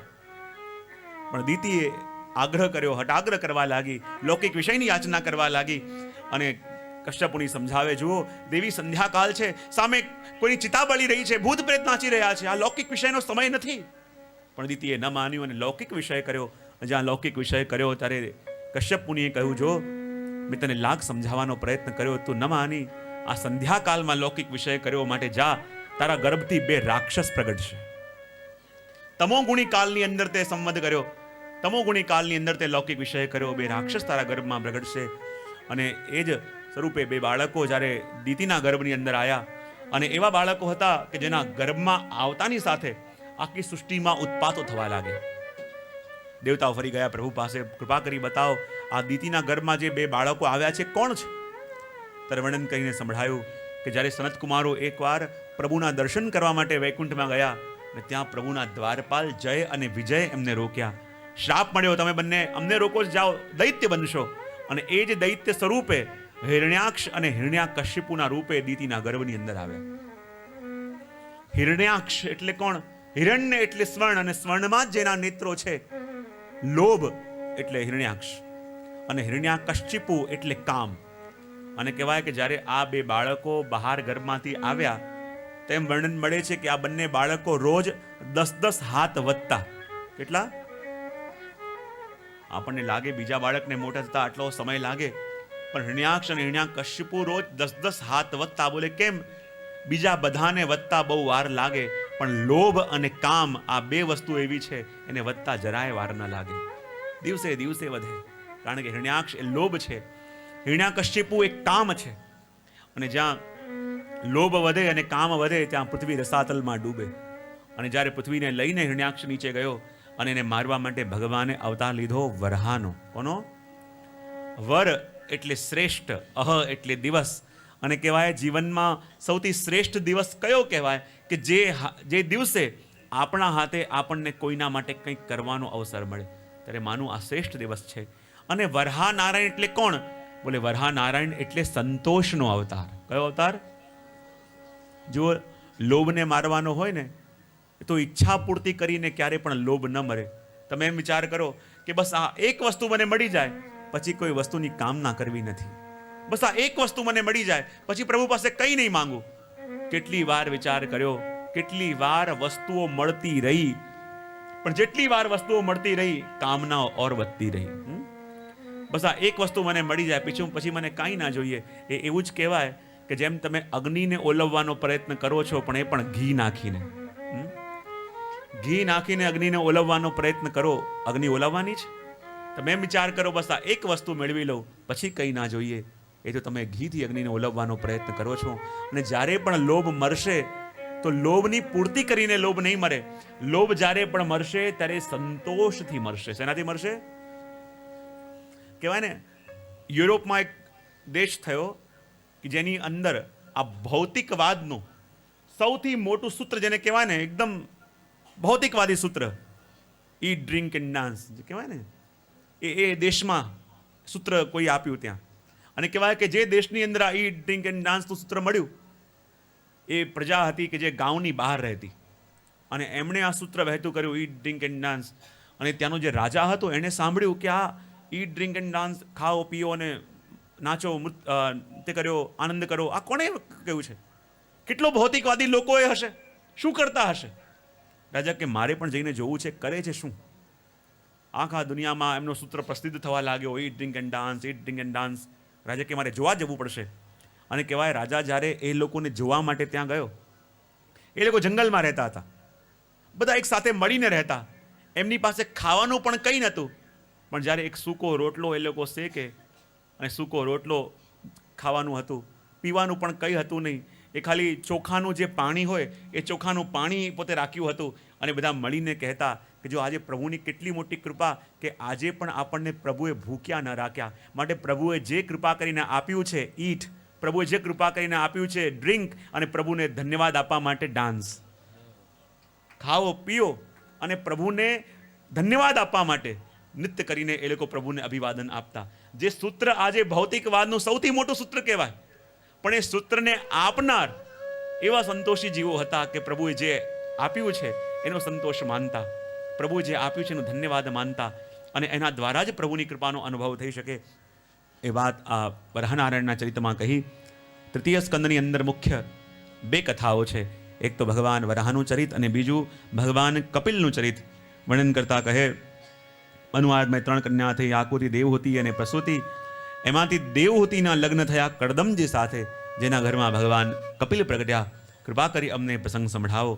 અને વર્ણન કરતા કહે, બ્રહ્માજીના આદેશને લઈ કડદમજી આ સૃષ્ટિના કાર્યને આગળ વધારવા માટે ગુજરાતમાં સિદ્ધપુરમાં ગયા અને ત્યાં એમણે ઉગ્ર તપસ્યા કરી. અને કહેવાય કે એટલી ઉગ્ર તપસ્યા એમણે કરી કે એમની તપસ્યા જોઈને ભગવાનના આંખોમાંથી પણ હરકના અશ્રુ આવ્યા. અને હરકના અશ્રુ જે પડ્યા એનાથી સરોવર બન્યું, જેનું નામ પડ્યું બિંદુ સરોવર. અને જ્યાં ભગવાન પ્રગટ્યા અને કહે, બતાવો, હું તમારી તપસ્યાથી પ્રસન્ન થયો, તમારે શું જોઈએ? કરદમજીની આંખોમાં અશ્રુ આવી ગયા. પ્રભુ, શું બતાવો? આપ તો મોક્ષ આપવાવાળા છો, અને મારું કેવું દુર્ભાગ્ય કે મોક્ષ આપવાવાળા ભગવાન મારી સામે ઊભા છે, પણ આજે આપની પાસે મોક્ષ માંગવાની જગ્યાએ આજે આપનાથી હું બંધન માંગી રહ્યો છું. ભગવાન કે શું કહેવા માંગો છો? બોલે, આપનીથી મોક્ષની કામના કરવાની જગ્યાએ બંધનની કામના કરું છું. બોલે, કેવી રીતે? મારા પિતા બ્રહ્માજીનો આદેશ છે કે હું સૃષ્ટિના કાર્યને આગળ વધારું, માટે એના માટે મારે લગ્ન કરવા છે. અને લગ્ન કરવા માટે એક એવી કન્યા મારે જોઈએ છે કે જે ધર્મપત્ની બનીને મારે રહે, મારા ધર્મના કાર્યમાં અવરોધ ન કરે. કઈ ચિંતા ન કરો, મનુ મહારાજ એમની કન્યા દેવહૂતિને લઈને તમારી પાસે આવશે અને એની સાથે તમારા લગ્ન થશે, અને તમારી જેવી ઈચ્છા છે એવી જ એ કન્યા છે. અને થોડા દિવસ વ્યતીત થયા. નારદજીની પ્રેરણાથી મનુ મહારાજ શત્રુપા અને પોતાની કન્યા દેવહૂતિને લઈને કરદમજીના આશ્રમમાં આવ્યા. કરદમજીએ ત્રણેયનું સ્વાગત કર્યું. હાથ જોડીને મનુ મહારાજે વિનંતી કરી, કૃપાનાથ, આપ બ્રાહ્મણ છો, અમે ક્ષત્રિય છીએ. બ્રાહ્મણનું પ્રાગટ્ય પ્રભુના મુખમાંથી થયું અને ક્ષત્રિયનું પ્રાગટ્ય પ્રભુના બાહુમાંથી થયું. મુખમાં બુદ્ધિ છે અને બાહુમાં બલ છે, અને જે સમયે બુદ્ધિ અને બલ બંનેનો સંયોગ થાય ત્યારે જ વિશ્વનું કલ્યાણ થાય. માટે અમારી ઈચ્છા એવી છે કે અમારી કન્યા દેવહૂતિને અમે આપની સેવામાં સોંપીએ છીએ. કરદમજી વિચાર કરે કે જેવી કન્યા મારે લગ્ન માટે જોઈએ છે એવી આ છે કે નહીં, ખબર કેવી રીતે પડે? વિચાર કરે, મારો તો નિયમ છે કે મારે એક પુત્ર થઈ જાય એના પછી હું સંન્યસ્ત ગ્રહણ કરી લઈશ.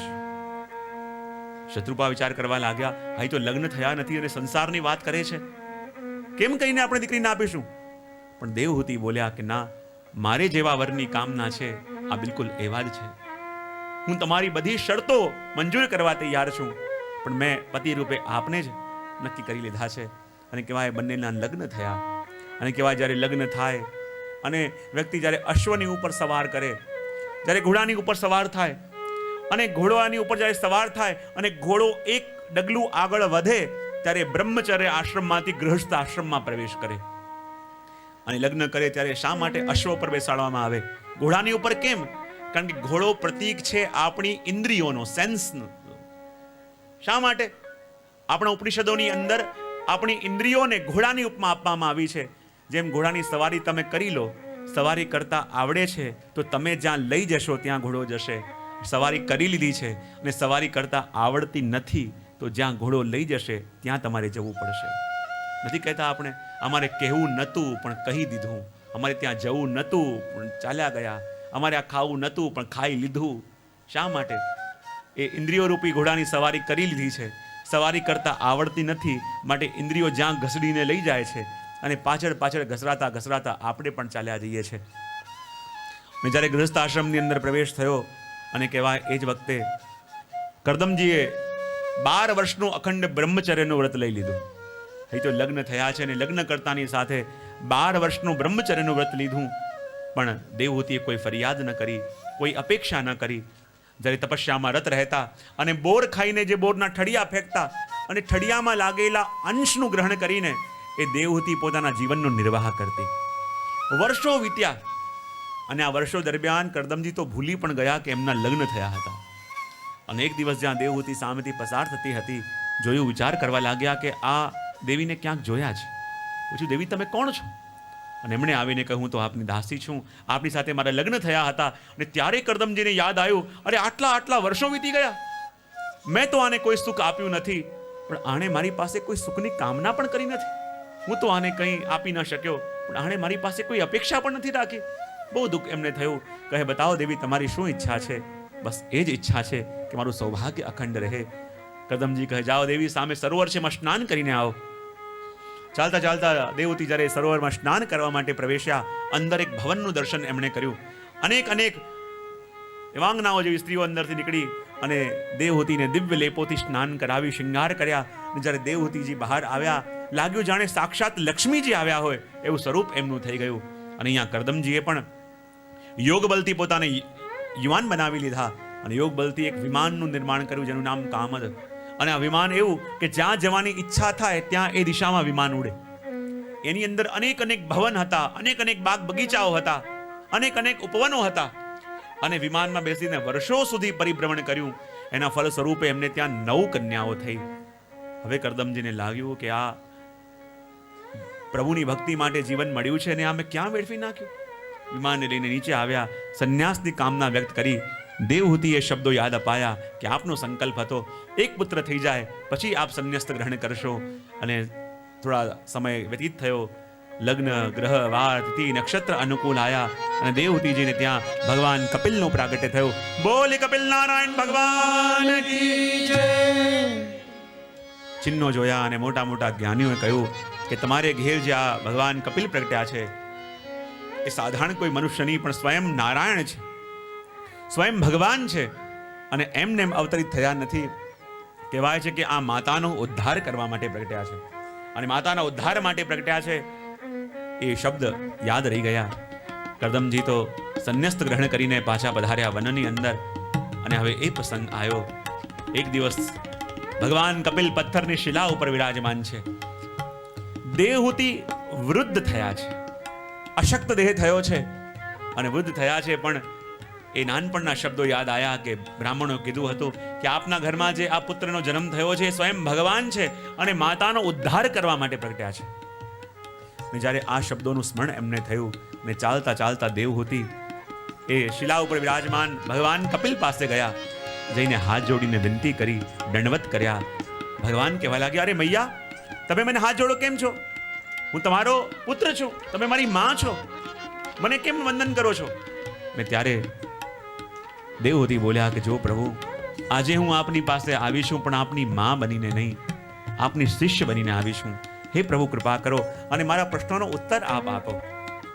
કે બતાવો મૈયા, શું પૂછવું છે? ને ત્યારે પૂછવા લાગ્યા, હે પ્રભુ, શું બતાવો? જેમ જેમ આ સમય વીતી રહ્યો છે, જેમ જેમ પ્રભુ સમય જઈ રહ્યો છે, આ દેહ તો વૃદ્ધ થાય છે. સમયના પ્રભાને કારણે, સમયની ગતિને કારણે આ દેહ તો વૃદ્ધ થાય છે, પણ પ્રભુ આ મન વૃદ્ધ થતું નથી. દેહ તો અશક્ત થયું પણ આ મન અશક્ત થતું નથી. પૂર્વમાં ભોગેલા ભોગોનું આ મન વારે વારે ચિંતન કરે છે. કૃપા કરી મને બતાવો કે એ વિષયોનું ચિંતન કરતા આ મનને હું પ્રભુમાં કેવી રીતે લગાવું? અને ત્યારે ભગવાન કહે, જો મૈયા, જેમ જલ નીચે વહેતું હોય એને ઉપર લઈ જવા માટે યંત્ર જોઈએ, અને એ જ રીતે અધોગામી મનને ઉર્ધ્વગામી બનાવવા માટે મંત્ર જોઈએ. મૈયા, તમે કોઈ મંત્રનો આશ્રય કરો તો બોલે મંત્ર ક્યાંથી મળે? તો કે એના માટે કોઈ સંતનો સંગ કરો. મૈયા, જ્યારે જીવનમાં સંતનો સંગ થશે ત્યારે જીવનની અંદર પરિવર્તન આવશે.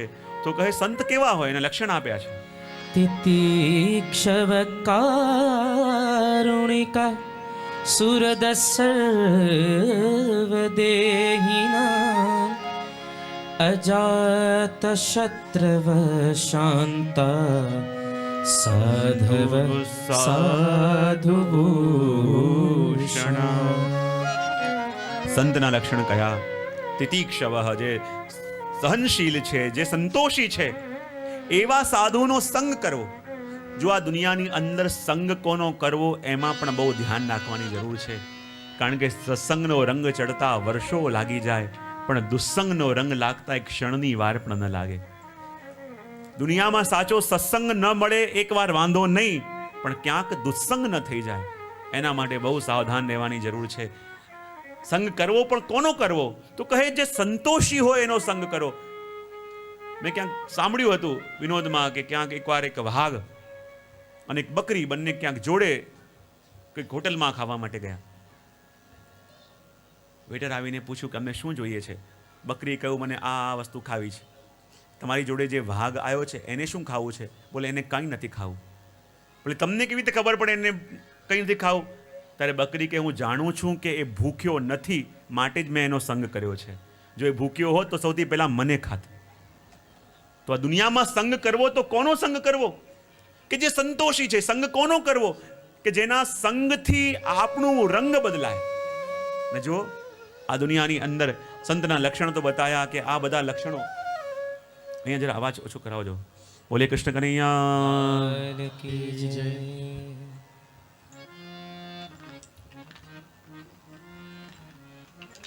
જીવનમાં સંગ કોનો કરવો અને સંગના વસ્તન માટે શ્રી વલ્લભ વિઠ્ઠલ ગિરધારી યમુનાજી કી બલિહારી. શ્રી વલ્લભ વિઠ્ઠલ ગિરધારી યમુનાજી કી બલિહારી. શ્રી વલ્લભ વિઠ્ઠલ ગિરધારી યમુનાજી કી બલિહારી. શ્રી વલ્લભ વિઠ્ઠલ ગિરધારી યમુનાજી કી બલિહારી. જય યમુના શ્રી ગોવર્ધનનાથ મહાપ્રભુ શ્રી વિઠ્ઠલનાથ. જય યમુના શ્રી ગોવર્ધનનાથ મહાપ્રભુ શ્રી વિઠ્ઠલનાથ. જય યમુના શ્રી ગોવર્ધનનાથ મહાપ્રભુ શ્રી વિઠ્ઠલનાથ. જય યમુના શ્રી ગોવર્ધનનાથ મહાપ્રભુ શ્રી વિઠ્ઠલનાથ. શ્રી વલ્લભ વિઠ્ઠલ ગિરધારી યમુનાજી કી બલિહારી. શ્રી વલ્લભ વિઠ્ઠલ ગિરધારી યમુનાજી કી બલિહારી. શ્રી યમુનાજી કી બલિહારી. યમુનાજી કી બલિહારી. મહારાણી જી કી બલિહારી. મહારાણીજી કી બલિહારી.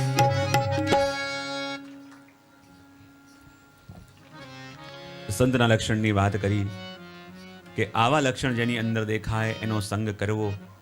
અને કહેવાય ને કે મૈયા સંતની અંદર એ સંતના લક્ષણ છે કે નહીં એ જોવાનો પ્રયત્ન ન કરતા, પણ જેના સંગથી આપણી અંદર સંતના લક્ષણ પ્રગટવા લાગે ત્યારે માનવું કે સાચો સત્સંગ જીવનમાં થઈ ગયો છે.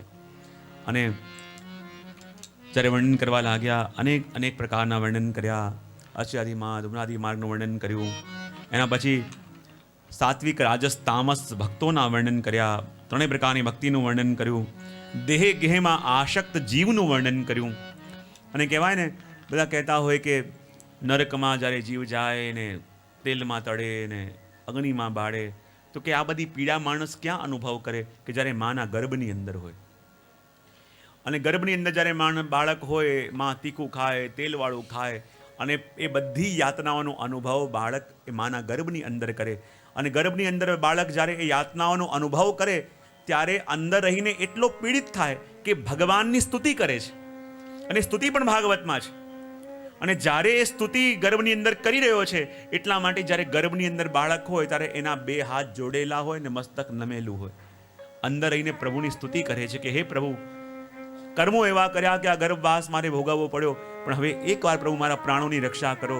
જ્યારે બહાર આવીશ તો એવા કર્મો કરીશ કે ફરી આ જન્મ મરણના ફેરામાં મારે આવવું ન પડે.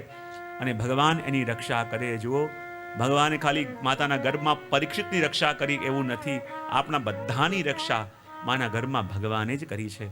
અને જીવે એ વચન આપ્યું પ્રભુને કે પ્રભુ આ વખતે મને બચાવી લો, આ વખતે મારી રક્ષા કરો. જ્યારે બહાર આવીશ તો એવા કર્મો કરીશ કે ફરી આ ગર્ભવાસ ભોગવવો ન પડે. અને ભગવાને કૃપા કરી એ જીવને રક્ષા કરી અને બહાર આવી. સૌથી પહેલા આપણે એને જ ભૂલ્યા કે જેણે ગર્ભમાં રક્ષા કરી હતી. એ જીવની પણ સ્થિતિનું વર્ણન આવ્યું, પ્રભુના સ્વરૂપનું ધ્યાનનું વર્ણન આવ્યું, અને એમ બતાવી અને માતાનો ઉપદેશ આપી પોતે ગંગા સાગર જવા માટે રવાના થયા. તો આ પ્રસંગ સાથે આપણા તૃતીય સ્કંદને અહીંયા વિરામ આપીએ. બોલીએ કૃષ્ણ કનૈયા લાલ કી જય, શ્રી ભાગવત ભગવાન કી જય. ચતુર્સ્કંદ વિસર્ગ લીલા. અને વિસર્ગ લીલાની અંદર 4 પ્રકરણ છે: ધર્મ, અર્થ, કામ અને મોક્ષ. આ 4 પ્રકરણોની કથા ચતુર્સ્કંદની અંદર છે. અને આ 4 સ્કંદની કથા શ્રવણ કરી અને ચોથા સ્કંદની જ્યારે કથા શ્રવણ કરવા જઈએ છીએ, 4 પ્રકરણોનું દર્શન આપણે કરીએ: ધર્મ, અર્થ, કામ અને બોલે ધર્મ તો સમજમાં આવે, મોક્ષ સમજમાં આવે, પણ ભાગવતની અંદર આ અર્થ પ્રકરણ અને કામ પ્રકરણ કેમ મૂકવામાં આવ્યા? તો શ્રી મહાપ્રભુજી અર્થ અને કામની વ્યાખ્યા આપતા કહે કે અર્થ કોને કહેવાય? જ્યારે અર્થની વાત આવે તો આપણે રૂપિયા પૈસા સમજીએ, પણ અર્થ એટલે શું? ત્યારે મહાપ્રભુજી કહે અવિદ્યમાન પૂર્વો અર્થ.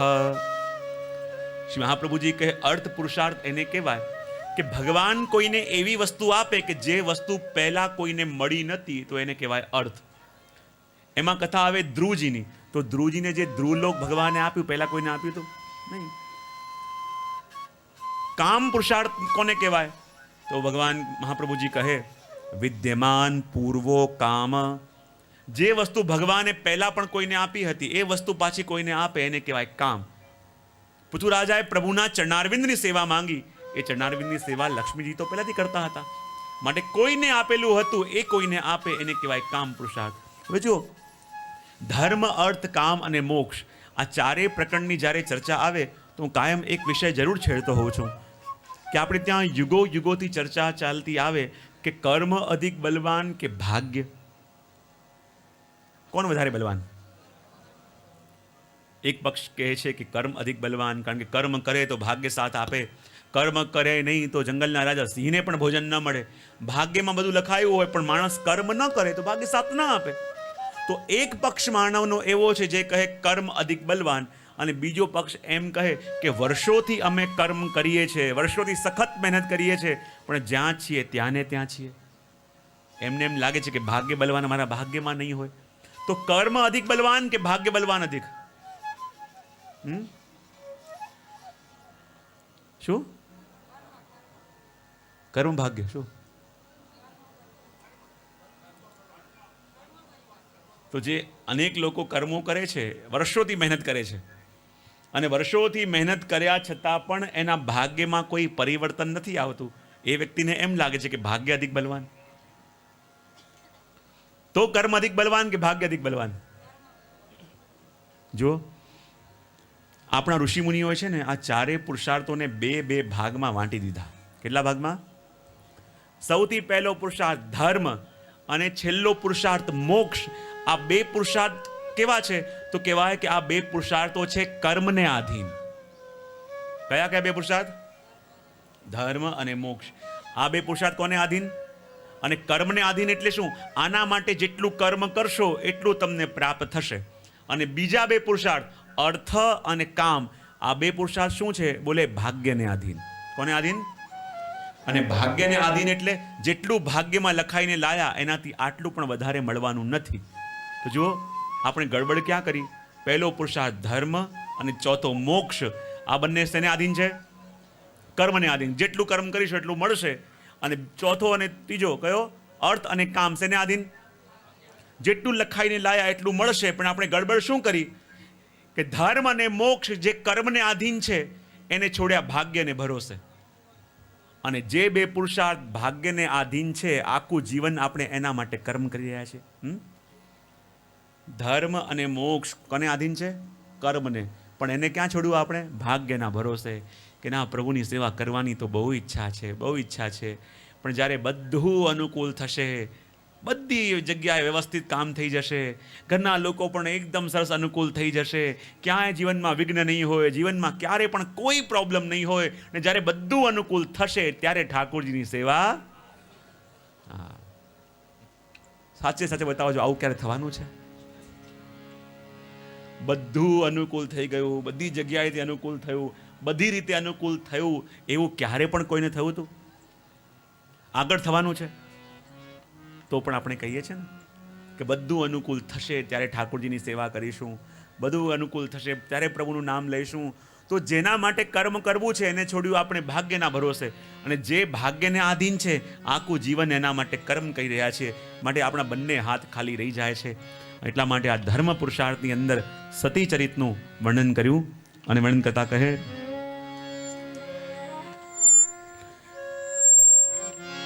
મનોસ્તુ શતરૂપાયા ત્રીશ કન્યાશ્ચ જગિરે આકુતિ દેવહૂતિશ્ચ પ્રસૂતિરિતિ વિશ્રુતા. મનુ મહારાજની 3 કન્યા થઈ, આકુતિ, દેવહૂતિ અને પ્રસૂતિ. અને પ્રસૂતિના વિવાહ થયા દક્ષ પ્રજાપતિ સાથે. કોની સાથે? હવે જો દક્ષ એટલે શું? દક્ષ એટલે નિપુણ, દક્ષ એટલે ચતુર. પછી મહાપ્રભુજી કહે, यदि પ્રભુએ આપણને કોઈ નિપુણતા આપી હોય, કોઈ કલામાં આવડત આપી હોય, અને એમાં જો આપણને પ્રભુની કૃપા દેખાય તો એ કલા આપણને તારે, પણ એ નિપુણતાની અંદર આપણને પ્રભુની કૃપા ન દેખાય અને પોતાની આવડત દેખાવા લાગે તો એ જ આવડત આપણને બોળે. દક્ષ પ્રજાપતિના વિવાહ જ્યારે પ્રસૂતિ સાથે થયા, અને કહેવાય એમને 16 કન્યાઓ થઈ. કેટલી? અને 16 કન્યામાંથી કહેવાય કે 13 કન્યાઓના લગ્ન થયા ધર્મ સાથે. કોની સાથે? યાની ધર્મને કેટલી પત્નીઓ થઈ? કેટલી? હવે જો ધર્મને જ્યારે આપણે એકલો ઘરમાં લાવીએ તો એ ધર્મ એકલો રહી શકતો નથી. એ એના પૂરા પરિવાર સાથે, એની 13 પત્નીઓ સાથે જ્યારે આવે ને ત્યારે એ જીવનમાં ફલિત થાય. અને ધર્મની 13 પત્નીઓ કોણ છે જ્યારે એ જાણશો, અને એમના સંતાન પણ છે, જ્યારે એ આપણને સમજાશે ત્યારે ખબર પડશે કે ધર્મ કોને કહેવાય. ધર્મની સૌથી પહેલી પત્ની, એનું નામ છે શ્રદ્ધા. શું છે? શ્રદ્ધા મીન્સ ફેથ, ભગવાનમાં શ્રદ્ધા. અને ધર્મની પહેલી પત્નીનું નામ શ્રદ્ધા, અને એને જે પુત્ર થયો એનું નામ છે શુભ. શું છે? આપણે બધા ચાહીએ ને અમારું શુભ થાય, ચાહીએ છે ને અમારું મંગળ થાય, અમારું શુભ થાય. તો શુભ ક્યારે થાય? કે જ્યારે એની માં શ્રદ્ધા હોય, પ્રભુમાં ભક્તિ હોય, પ્રભુમાં શ્રદ્ધા હોય, ત્યારે શુભ થાય.